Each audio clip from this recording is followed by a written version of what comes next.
I'm Frank Vaughn. It is February 1st, 2025, and today we're going to go on a journey to attempt to put a number on the amount of money laundering going on in Canada in Canadian dollar terms, as well as the value of the illicit drug market, both in smuggling and domestic consumption. And you're going to be surprised, because I was surprised as I worked on this all of last night and this morning, how hard it is to find a number. In fact, an official number of drugs seized and money laundering activity does not exist.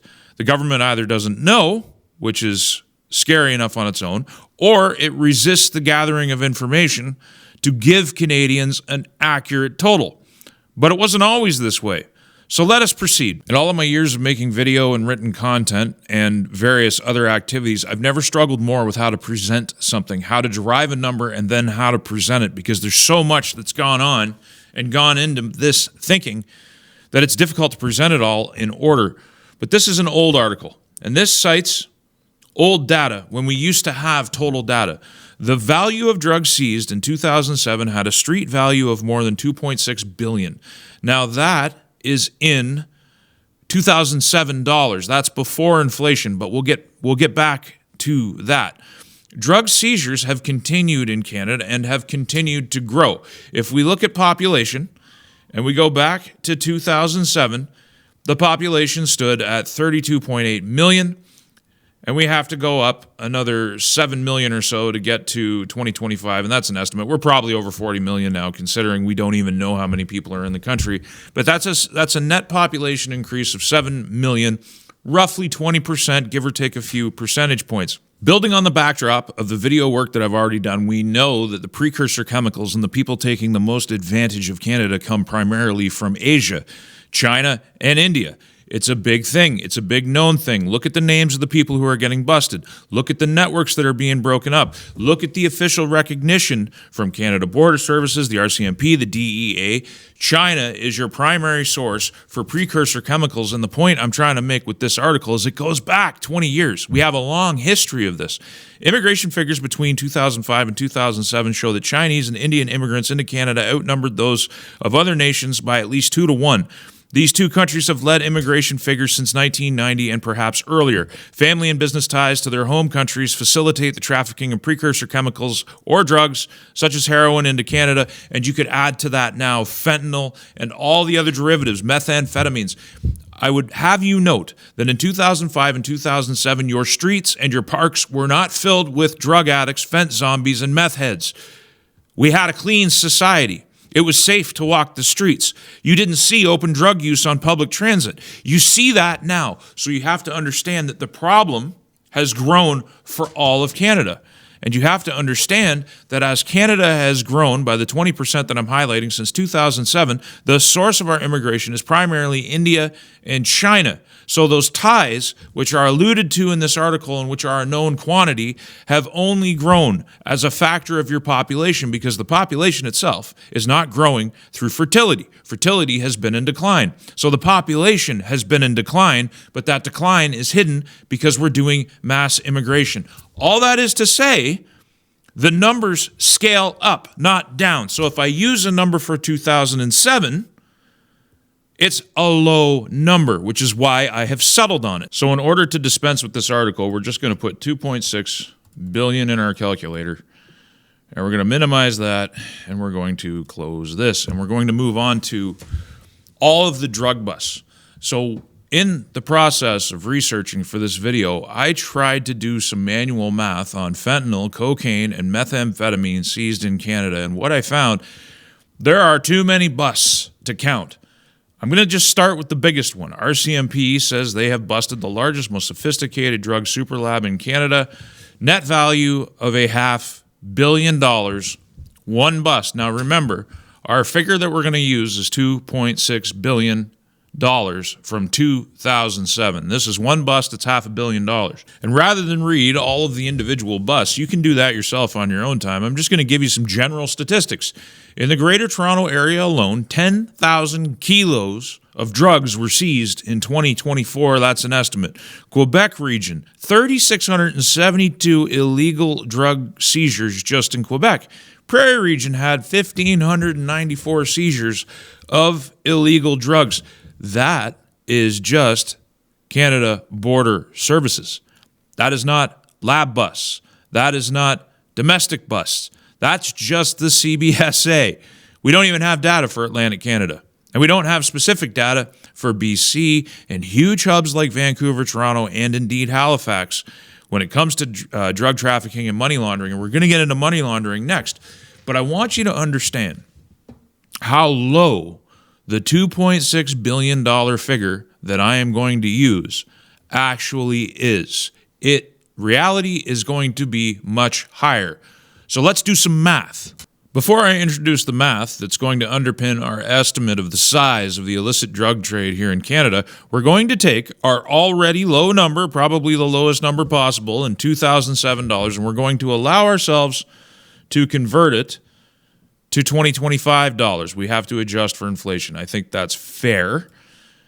So we're going to just do the math, and it's $3,910 million. Now we're adjusting for inflation. And you have to keep in mind, we are not adjusting for the increase in the population. We're not adjusting for the fact that your parks and your cities are filled with fence zombies and meth heads. We are not accounting for that. We are not accounting for the societal difference between 2007 and now. And enforcement, even though we have very liberal bail conditions, we have very liberal sentencing, so we are turning criminals loose at a scale that defies the imagination of somebody living in 2007. We are not accounting for that. We are just accounting for inflation. So again, I want you to understand that all the things that we're failing to account for apply downward pressure on a realistic number, estimating the size of the drug market in Canada. This number is just the amount seized by all levels of law enforcement. You must understand that. So now we take our $3.9 billion, and the numbers you have on screen are my derivation from the Drug Enforcement Agency and the statistics that are available to me from Canadian sources. There's a lot of them. I could go through all of them, but what I would rather do is come up with an average. And you can go ahead and take this work and you can go and challenge it. You should know from watching my content that I'm not in the business of lying to you or misleading you or trying to get your clicks or trying to present a terrible case. I'm trying to present accurately, and that's what these numbers are. The estimate is that of the cocaine seized, the ratio is for every pound seized, there's 20 pounds that make it to market, upwards to 100 pounds. So it's a 20-to-1 to 100-to-1 ratio of drugs that make it to market, cocaine that makes it to market versus cocaine that is seized. For fentanyl, the ratio is 30 pounds to market for every one seized, upwards to 97-to-1. It's with meth and heroin, it's 20-to-1 to 101. You get the point. I don't think I have to belabor the explanation. So the market is much bigger than what we seize. If you think that every bit of drugs is seized or that it's a small ratio, just look around you at the homeless camps. Look at the fence zombies. Look at the meth heads. It's everywhere. It's increased dramatically. So we're going to pick an arbitrary number out of these that is the low side of average. So we're going to settle on 40-to-1. I think everybody can agree if you take all three of these together, your average would be about 50-to-1. We're going to go with 40-to-1. So we're going to assume, and it is an assumption, but I think it's an educated assumption, that the drug market in Canada is 40 times the size of that which is seized. So we just simply multiply by 40 to arrive at $156 billion. If you think this number is in any way unrealistic, just go back and examine the work that I've done in my previous video and in this one And you'll understand that this is low side, not high side. Not to belabor the point, but we have here our low ball estimate of the value of drug trafficking in Canada. Now we have to move on to money laundering. Canada is seen as more corrupt as money laundering estimates hit $113 billion per year, 2021. Now, you'll see in the article, just so you don't think I'm misleading you, they provide a range of 43 to 113 billion. But if we look at billions in money laundering increased BC housing prices, they estimate that $7 billion in dirty money was laundered in BC in 2018. The reason I pick old data is not to mislead you, because the situation has gotten worse, not better. The laws have gotten more liberal, not more conservative. So $7 billion pushes the price of a home up about 5% in 2018. What happened in 2022? The housing market ballooned in 21 and 22. It is ballooning now, and a lot of that ballooning is down to money laundering. If money laundering increased prices by 5%, then how much influence is money laundering having now? A secret police study finds crime networks could have laundered over $1 billion through Vancouver homes in 2016. That's just homes. $1 billion in 2016 becomes $7 billion in 2018. Do you see a pattern? Do you see a trend? Considering the scale of the problem, and how it's only gotten worse, do you not see that it's reasonable for us to take the high side number? In this instance, we're going to go with $113 billion as the annual number for money laundering in this country. I think, once again, that is low side, not high side, especially when you consider the things I've talked about in the last several videos. But we're going to go with the low number of $113 billion, and we're not going to adjust for inflation from 2021 to 2025, even though there has been massive inflation due to government money printing and loose monetary policy. We're going to keep our 2021 dollars for this instance, and we're just going to go ahead and we're going to add it to our total.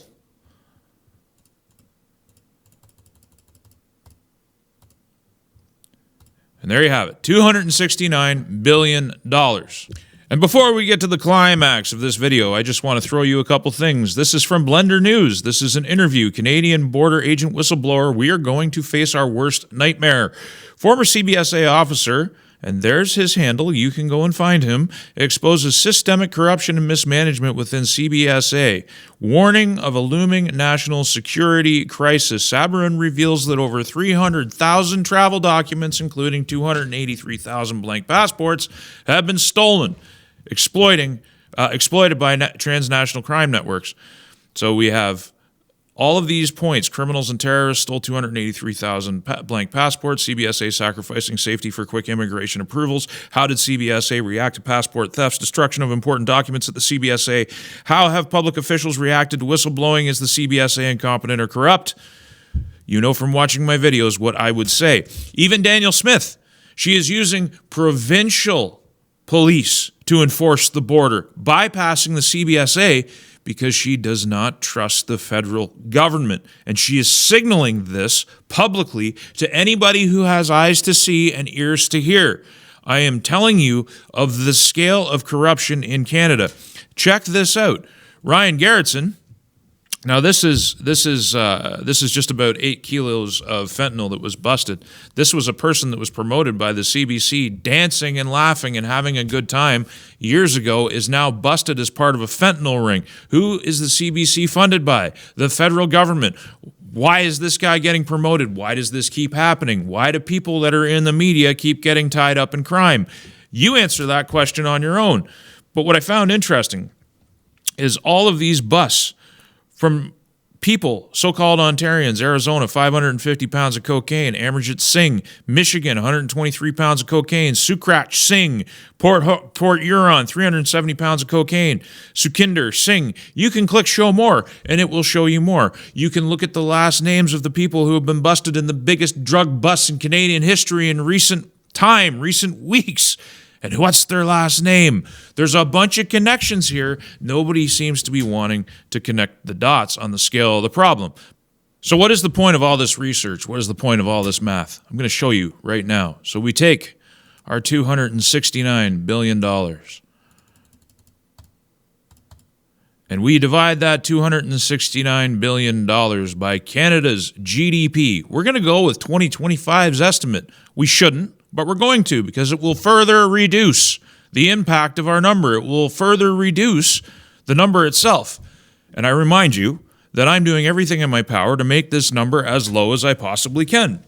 269 billion, I remind you, is the sum total of money laundering and drug trafficking value in Canada. So we divide that number by 2.2 trillion. And you arrive at 0.12. Now, what does that translate to? 12%. 12% of Canada's GDP is derived through money laundering and drug trafficking. A conservative estimate. 12% of GDP derived from money laundering and drug trafficking alone. We're not talking about auto theft or any other type of crime. We're just talking about those things, and it is a low number. To put that in perspective, look at the people around you. If every 10th person that comprised civil society was engaged in crime, that would be 4 to 5 million of your fellow Canadians and pseudo-Canadians, because a lot of these people aren't even Canadian. That is a huge number.